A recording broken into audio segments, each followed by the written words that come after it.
Okay तो ये physics का चैप्टर नंबर 4 है, इलेक्ट्रिसिटी एंड मैग्नेटिज्म। अच्छा खासा लेंथी चैप्टर है तो ज़ाहिर इसमें टाइम लगेगा। ये मैंने नोट्स से खोला हुआ है, ठीक है, आप इस नोट्स को पढ़ लीजिएगा। इसमें आपके पास ये पूरा टॉपिक्स मैंने मेंशन किए, कंटेंट्स हैं वगैरह ये चीज़ें। तो सबसे पहले हमारा जो टॉपिक आ रहा है वो है magnetism, simple phenomena of magnetism, ठीक है। तो देखिए एक मैग्नेटिक फील्ड है, कहते हैं कि in the space around a magnet is a magnetic field. ये आपके पास एक मैग्नेट है, सपोज करें कोई भी आपके पास, जैसे यहाँ पे एक मैग्नेट ये गिवन है, आपके पास एक मैग्नेट गिवन है। इस मैग्नेट के गिर्द जो है, इर्द गिर्द एक एरिया होता है जहाँ पे अगर कोई दूसरा मैग्नेट लेकर आएंगे तो ये तो फोर्स ऑफ रिपल्शन होगी या फोर्स ऑफ अट्रैक्शन होगी। उस एरिया को हम क्या कहते हैं, मैग्नेटिक फील्ड कहते हैं। ये आपके पास एक मैग्नेटिक फील्ड है, सपोज करें आप उसको एक मैग्नेट ले लें, या आपने एक मैग्नेट ले लिया और इस मैग्नेट के गिर्द एक एरिया होगा, इसके गिर्द एक एरिया होगा जहां पे उसका फोर्स ऑफ अट्रैक्शन या फोर्स ऑफ रिपल्शन जो है वो फील होती है। उस एरिया को हम कहते हैं मैग्नेटिक फील्ड कहते हैं, ठीक है। ये मैग्नेटिक फील्ड आपके पास आ जाएगा। ओके, सेकंड जो हमारे पास है कि magnetic field lines are useful way of helping us to picture the field है, ठीक है। ये अगर आपको ये मैग्नेटिक फील्ड शो करना होता है तो ये मैग्नेटिक फील्ड लाइंस होती है ना, उससे हम मैग्नेटिक फील्ड को शो कर रहे होते हैं। हाँ, ये एरो ये मैग्नेटिक फील्ड को शो कर रहा होता है, ठीक है। मैग्नेटिक फील्ड को शो कर रहा था। अभी हम आगे जाके पढ़ेंगे कि इस एरो की डायरेक्शन कहाँ पे होती है। ये कुछ फीचर्स है जो कि आगे जाके हम पढ़ेंगे, पहले उसको समझ लें। Magnetic field lines are a useful way of helping us to picture the field, that field, its strength and its direction. ये मैग्नेटिक फील्ड लाइंस आपको स्ट्रेंथ भी बता रही होती हैं, डायरेक्शन भी बता रही होती हैं, और वो एरिया भी बता रहा होता है कि कहाँ कहाँ तक मैग्नेटिक फील्ड उसका फैला हुआ है, ठीक है। अब मैग्नेटिक फील्ड स्ट्रेंथ कैसे बताएगी?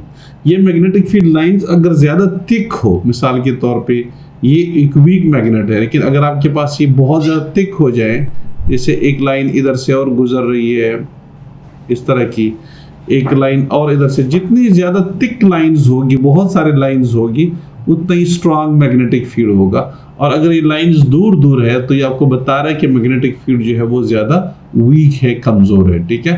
तो एक तो ये वाली डायरेक्शन भी हम आगे जाके पढ़ेंगे कि हमेशा के लिए जो मैग्नेटिक फील्ड लाइंस होती है वो नॉर्थ से निकलती है, साउथ पे एंड होती है हमेशा के लिए मैग्नेटिक फील्ड लाइन। जैसे अगर आप इलेक्ट्रिक फील्ड पढ़ते हैं ना, तो पॉजिटिव चार्ज से ये मैग्नेटिक फील्ड लाइंस निकलती हैं, उसकी जो डायरेक्शन होती है from the positive charge towards the negative charge होती है। इस तरह से एक मैग्नेटिक फील्ड लाइंस नॉर्थ से निकलती है, नॉर्थ पोल से निकलती है और साउथ पोल की तरफ जाती है, ठीक है, हमेशा के लिए। तो स्ट्रेंथ को आप किस तरह से शो कर लेते हैं? जितनी थिक मैग्नेटिक फील्ड लाइंस होगी, ओके, तो जितनी मैग्नेटिक फील्ड लाइंस थिक होगी, ज्यादा होगी, क्राउडेड होगी, उतनी स्ट्रांग मैग्नेटिक फील्ड होगा।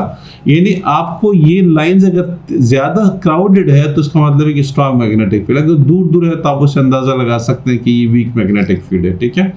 तो एक तो ये चीज है। अब आप कह रहे हैं कि मैग्नेटिक फील्ड लाइंस ओबे अ कपल ऑफ रूल्स हैं। कौन से रूल्स हैं?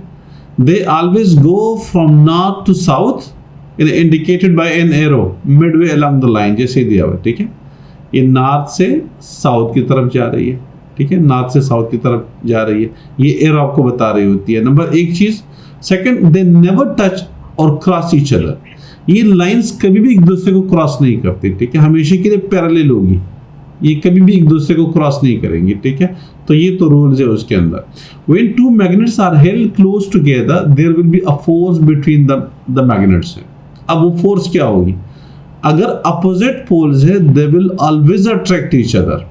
जैसे नॉर्थ और साउथ पोल है, ये एक दूसरे को अट्रैक्ट करेंगे। अगर सिमिलर पोल्स है, लाइक पोल्स है, जैसे नॉर्थ है या साउथ है, तो वो एक दूसरे को पुश करेंगे हमेशा के लिए, ठीक है। अच्छा, अगर आप किसी मैग्नेटिक मटेरियल को, हम आगे पढ़ेंगे कि मैग्नेटिक मटेरियल क्या होता है, लेकिन अगर आप किसी मैग्नेटिक मटेरियल वो होता है जिस पर किसी मैग्नेट का असर होता है। अगर आप किसी मैग्नेट के पास लेकर आते हैं तो वो मैग्नेटिक मटेरियल खींच जाता है उस मैग्नेट की तरफ, मैग्नेट उसको अपनी तरफ खींचता है, अट्रैक्ट करता है, वो मैग्नेटिक मटेरियल। अगर किसी चीज़ के ऊपर मैग्नेट का असर नहीं है, जैसे प्लास्टिक है, जैसे लकड़ी वगैरह है, वुड है, तो वो मैग्नेटिक मटेरियल नहीं है।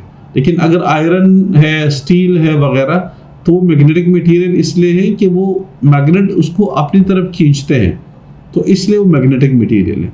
तो अब एक और चीज़ ये है कि जब भी आप किसी मैग्नेटिक मटेरियल को मैग्नेट के पास लेकर आते हैं, तो वो मैग्नेटिक मटेरियल आ जाता है, खींच जाता है किस चीज़ की तरफ, उस मैग्नेट की तरफ। खा वो नॉर्थ हो या साउथ हो, मैग्नेटिक मटेरियल दोनों की तरफ आता है, ये जहन में रख लीजिएगा। और ऐसा क्यों होता है? इसलिए कि जब भी मैग्नेट आप किसी मैग्नेटिक मटेरियल के पास लेकर आते हैं, तो जो मैग्नेटिज्म होती है, वो फील्ड लाइंस जो होती है, वो उस मैग्नेटिक फील्ड के अंदर जाके उस मैग्नेटिक मटेरियल को मैग्नेट बना देती है।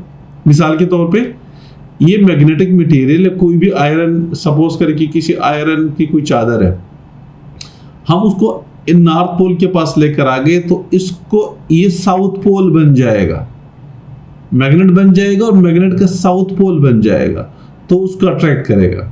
अगर आप इस मैग्नेटिक मटेरियल को साउथ पोल के पास लेकर आते हैं, तो ये मैग्नेट बन जाएगा और मैग्नेट का नॉर्थ पोल बन जाएगा, क्योंकि साउथ के पास आप लेकर आए तो ये नॉर्थ बन जाएगा, और फिर भी उसको अट्रैक्ट करेंगे। तो हर सूरत में मैग्नेटिक मटेरियल, खाओ वो नॉर्थ पोल है या साउथ पोल है, अट्रैक्ट हो जाता है। नॉर्थ पोल उसको साउथ पोल बना देता है, उसको अट्रैक्ट कर लेता है, साउथ पोल उसको नॉर्थ पोल बना देता है, उसको अट्रैक्ट कर लेता है। मैग्नेटिक मटेरियल दोनों सूरतों में अट्रैक्ट हो जाता है किसी मैग्नेट की तरफ, ठीक है। तो एक तो ये वाली चीज हो गई। तो opposite poles attract like poles repels, ये जो चीज है, ये दोनों सूरत में अपोजिट पोल्स हैं। अगर मैग्नेट नहीं है तो ये कोई मैग्नेट है ही नहीं, मैग्नेटिक मटेरियल है लेकिन मैग्नेट नहीं है। मिसाल के तौर पे अगर किसी आयरन कील है, यानी आयरन का बना हुआ कोई कील है, तो वो तो मैग्नेट नहीं होता ना। देखिए जब मैग्नेट के पास लेकर आते हैं तो वो मैग्नेट बन जाता है, ठीक है। मैग्नेटिज्म उसके अंदर, उसको हम कहते हैं इंड्यूस्ड मैग्नेटिज्म कहते हैं, आगे जाके पढ़ेंगे। इंड्यूस्ड का मतलब है कि एक चीज मैग्नेट तो नहीं होती, लेकिन अगर आप किसी मैग्नेट के पास लेकर जाते हैं तो जो मैग्नेटिज्म होती है ना, वो उसके अंदर सराय, तो वो मैग्नेट बन जाता है, ठीक है। तो इस तरीके से आपके पास ये नॉर्थ के पास लेकर आएंगे तो ये साउथ पोल बनता है, साउथ के पास लेकर आएंगे तो नॉर्थ पोल बन जाता है। पहले तो इनकी एब्सेंस में, मैग्नेट की एब्सेंस में, ये एक न्यूट्रल मटेरियल है, मतलब ना तो मैग्नेट नहीं है उसके अंदर। लेकिन अगर आप नॉर्थ के पास लेकर आएंगे तो साउथ बनता है, साउथ के पास लेकर आएंगे नॉर्थ बनता है, ठीक है। Magnetic material which are not magnets will always be attracted to the magnet, ये मैंने आपको समझा दिया, ठीक है। Regardless of which pole is held close to it, इसका कोई ताल्लुक नहीं कि नॉर्थ हो या साउथ हो, हमेशा के लिए उसकी तरफ आता है। A magnet can only repel one another, अगर एक मैग्नेट जो है सिर्फ मैग्नेट को रिपेल करेगा, वो उस सूरत में करेगा अगर नॉर्थ के पास लेकर आएंगे, साउथ के पास लेकर आएंगे। लेकिन कोई भी मैग्नेट किसी मैग्नेटिक मटेरियल को रिपेल नहीं करता, ठीक है, उसको पुश नहीं करता। Second, magnetic forces are caused by the interaction of magnetic fields है। अब ये मैग्नेटिक फोर्स जो होती है क्यों होती है? इसलिए कि मैग्नेटिक फोर्स जो है मैग्नेटिक फील्ड की वजह से होती है।